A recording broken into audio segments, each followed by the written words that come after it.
ونستغفر ونؤمن به ونتوكل عليه ونعوذ بالله من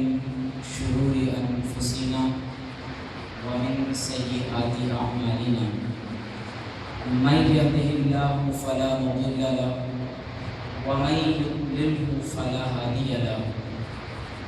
ونشهد أن لا إله إلا الله وحده لا شريك له ونشهد أن سيدنا ومولانا محمدا عبده ورسوله أما بعد فأعوذ بالله من الشيطان الرجيم بسم الله الرحمن الرحيم يا أيها الذين آمنوا كتب عليكم الصيام كما كتب على الذين من قبلكم لعلكم تتقون صدق الله العظيم وصدق رسوله النبي الأمين الكريم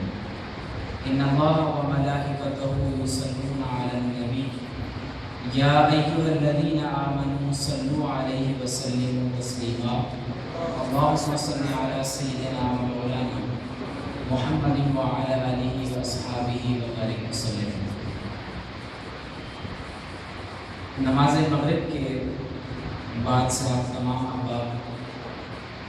نعت خوانی میں مصروف رہے ہیں اور اس دوسری نشست میں کیونکہ استقبال رمضان کے حوالے سے موضوع کا انتخاب کیا گیا ہے تو میں صرف چند ایک گزارشات اور چند ایک باتیں آپ تمام احباب کی خدمت میں رمضان المبارک کے حوالے سے پیش کر کے اپنی گفتگو کو ختم کروں گا۔ بات مختصر ہوگی لیکن جامع ہوگی، تو اس لیے آپ تمام حضرات سے گزارش ہے کہ اس کچھ دیر کے لیے ضرور تشریف رکھیے گا تاکہ اللہ تبارک و تعالی رمضان المبارک کے مہینے کا استقبال کرنے کی اور اس ماہ مبارک کی ہم سب کو تیاری کرنے کی توفیق عطا فرمائے۔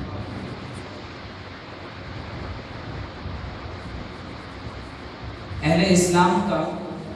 یہ طریقہ رہا ہے کہ جب کبھی رمضان المبارک کا مہینہ آتا ہے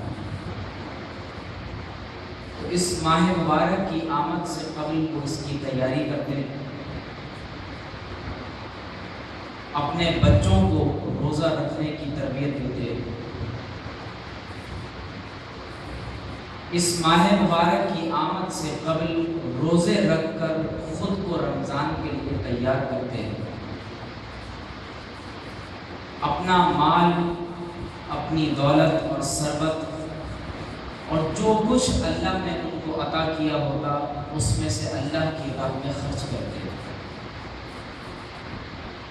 قرآن حکیم میں اللہ رب العزت نے اس ماہ مبارک میں ہم پر روزے کی فضیلت کو بیان فرمایا ہے۔ اللہ فرماتا ہے یا ایھا الذین آمنوا کتب علیکم الصیام کما کتب علی الذین من قبلکم لعلکم تتقون۔ اکثر رمضان المبارک کے حوالے سے ہم اس آیت مبارکہ کو سنتے رہتے ہیں کہ اے ایمان والو کتب علیکم الصیام، تم پر روزوں کو فرض کیا گیا ہے،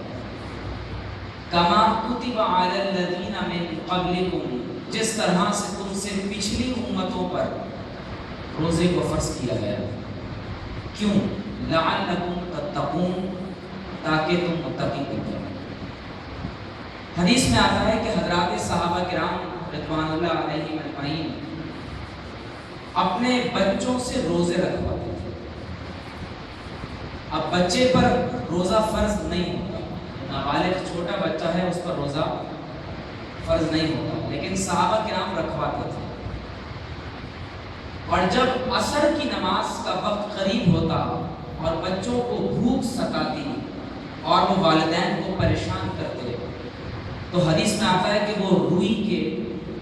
کھلونے بنا کر اپنے بچوں کو پیش کرتے، بچے اس کھلونے کے ساتھ کھیلتے ہوئے اپنا بقیہ وقت گزارتے تھے اور اس طرح سے ان کا دن کا پورا روزہ مکمل ہو جاتا۔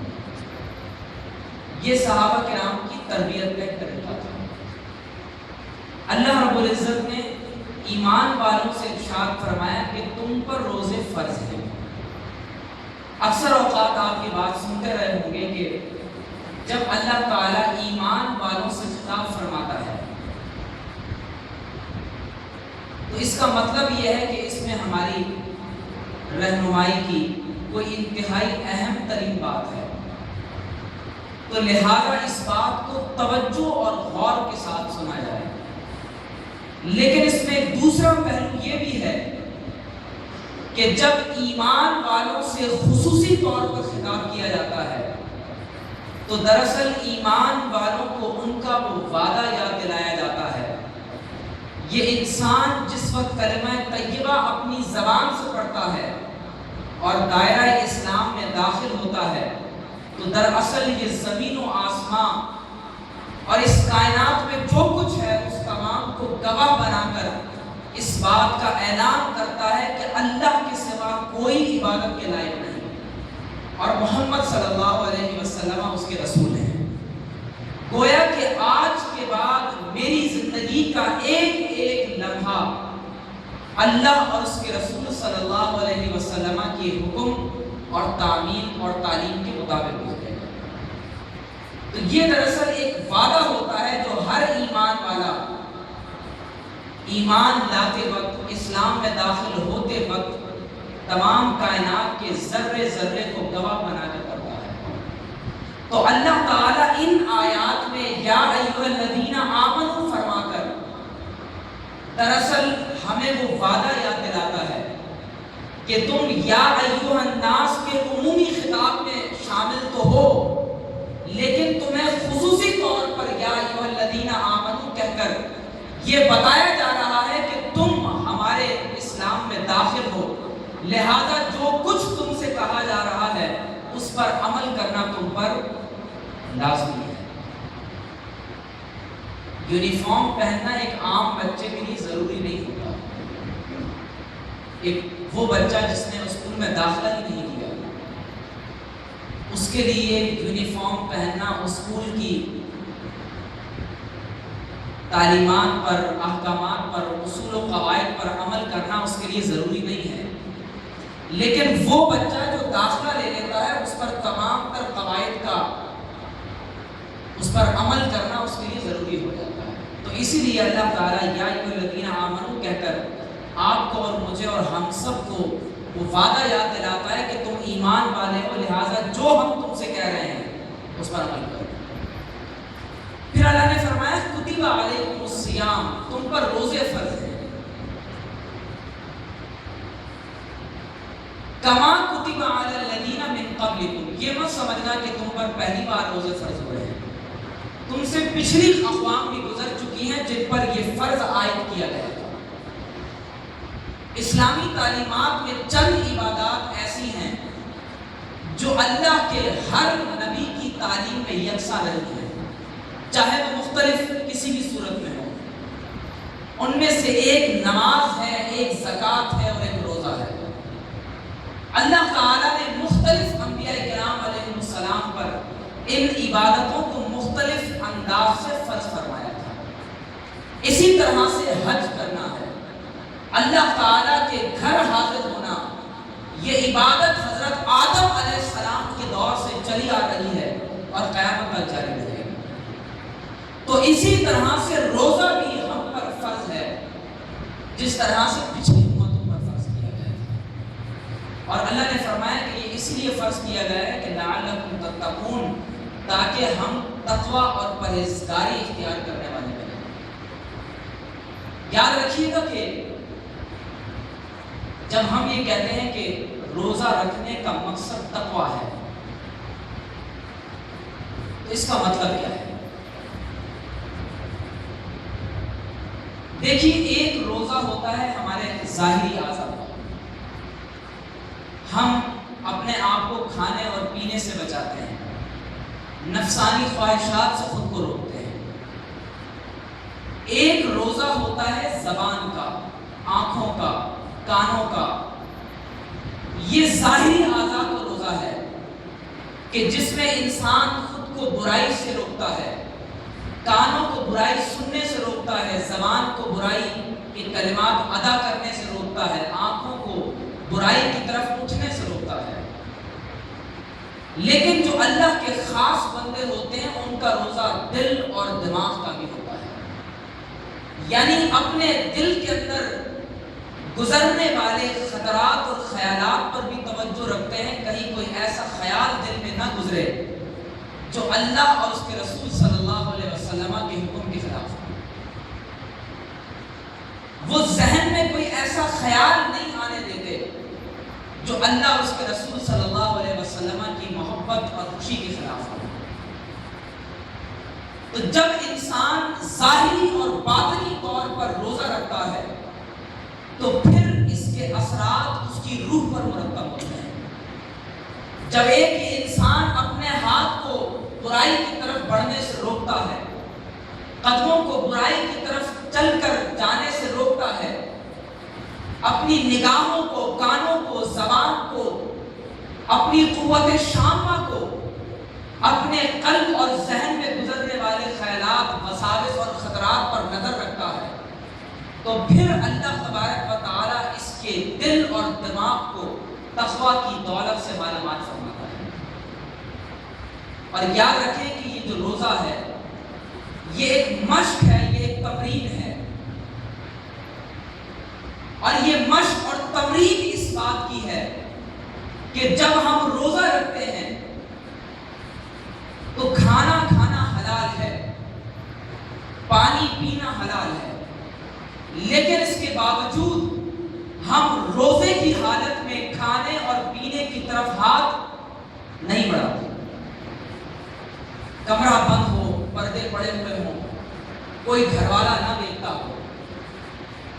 لیکن اس کے باوجود یہ ہاتھ کھانے کی طرف نہیں بڑھتا۔ بھوک بھی لگ رہی ہے،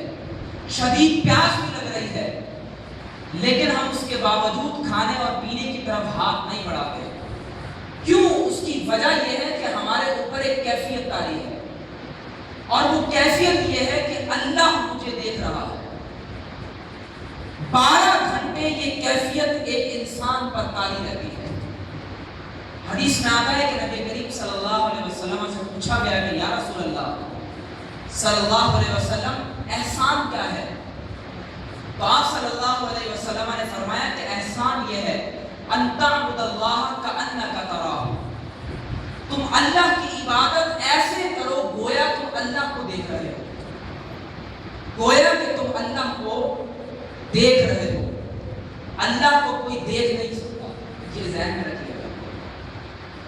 اللہ تبارک و تعالی کی ذات مقدس کو سر کی آنکھوں سے صرف ایک ذات نے دیکھا ہے،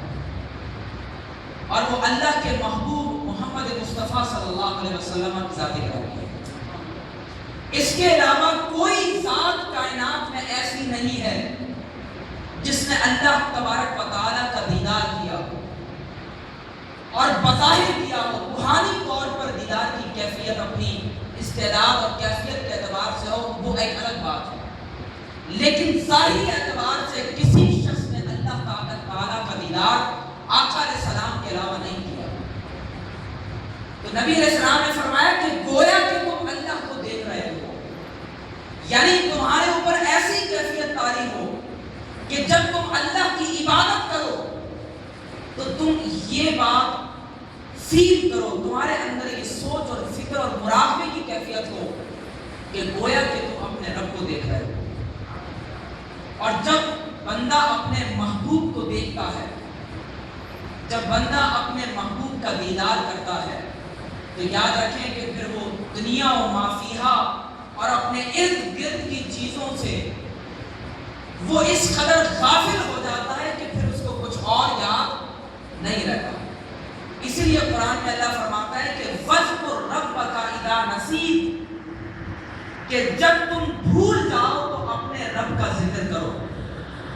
اس کی ایک توجہ تو یہ ہے کہ جب یہ بندہ اللہ کا ذکر کرنا بھول جائے تو پھر اپنے رب کو یاد کرے، لیکن حضرت یعقوب چرخی علیہ الرحمہ فرماتے ہیں کہ اس کا مطلب یہ ہے کہ جب تم اللہ کے سوا ہر چیز کو بھول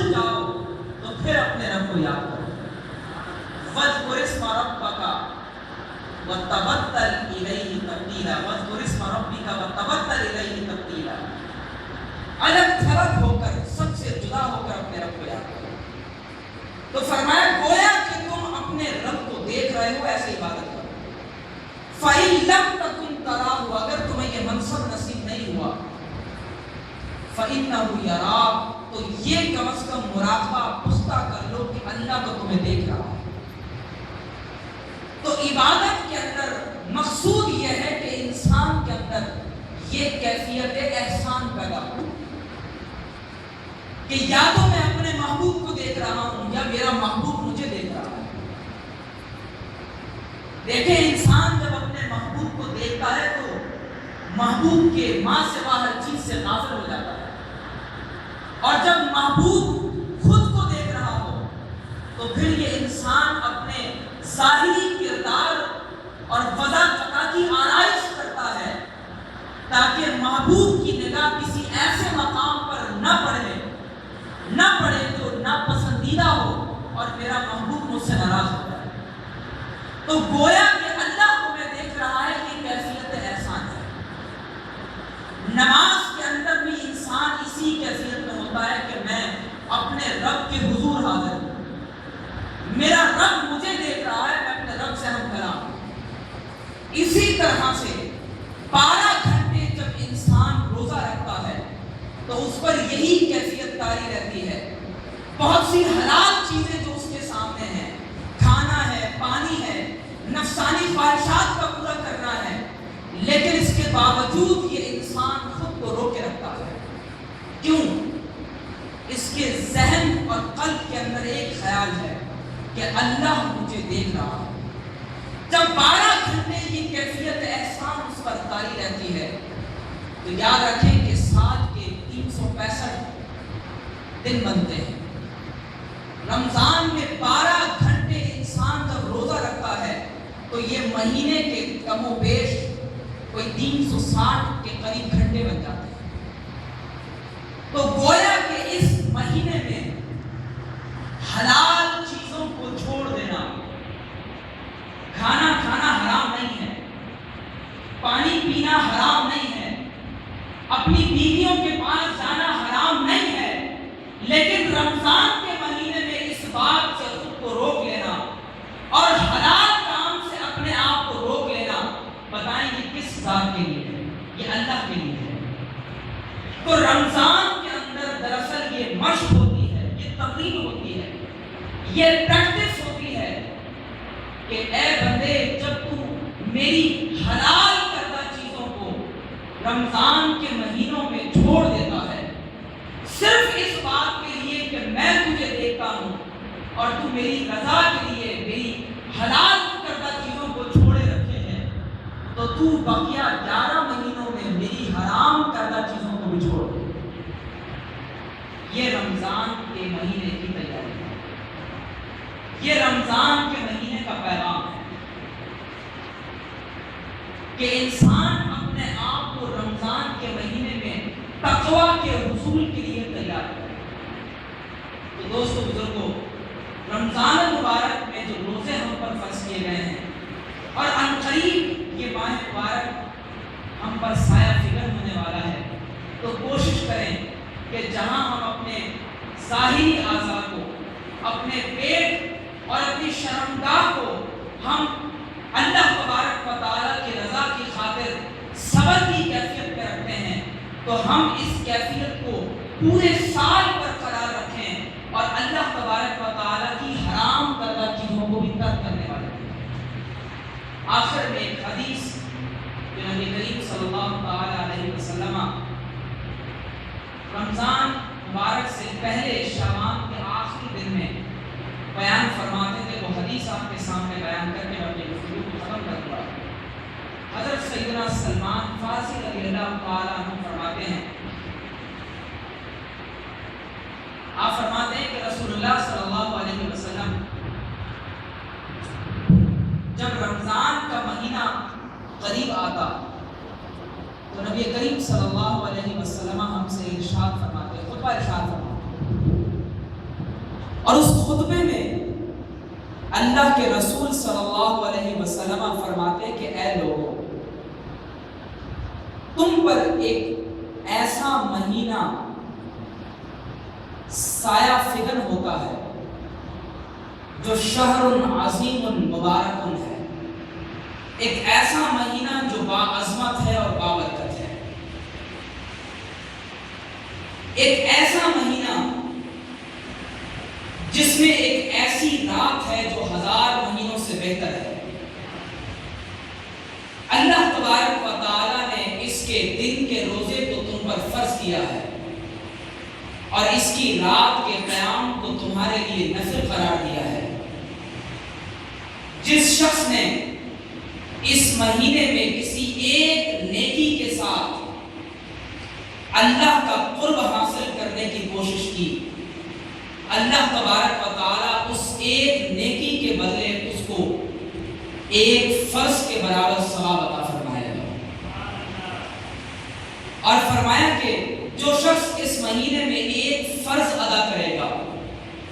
اللہ تبارک و تعالیٰ اس کو 70 فرائض کے برابر ثواب عطا فرمائے گا۔ اور فرمایا یہ صبر کا مہینہ ہے اور صبر کا ثواب جنت ہے۔ یہ مواسات کا مہینہ ہے اور اس مہینے میں مومن کا رزق بڑھا دیا جاتا ہے۔ جس نے اس مہینے میں کسی ایک روزے دار کا روزہ افطار کرایا، اللہ تعالیٰ روزہ افطار کرانا اس کے گناہوں کی مغفرت کا سبب بنا دے گا، اور یہ روزے کا افطار کرانا اس کی گردن کو جہنم کی آگ سے آزاد کر دے گا، اور اس روزہ افطار کرانے والے کو اللہ تعالیٰ وہی اجر عطا فرمائے گا جو اجر روزہ رکھنے والے کو عطا ہوگا۔ صحابہ نے عرض کی، یا رسول اللہ صلی اللہ علیہ وسلم، ہم میں سے ہر شخص اتنا کچھ نہیں پاتا کہ روزے دار کا روزہ افطار کرا سکے۔ تو آپ صلی اللہ علیہ وسلم نے فرمایا کہ اللہ تعالیٰ یہ ثواب اس کو بھی عطا فرمائے گا جو کسی روزے دار کا روزہ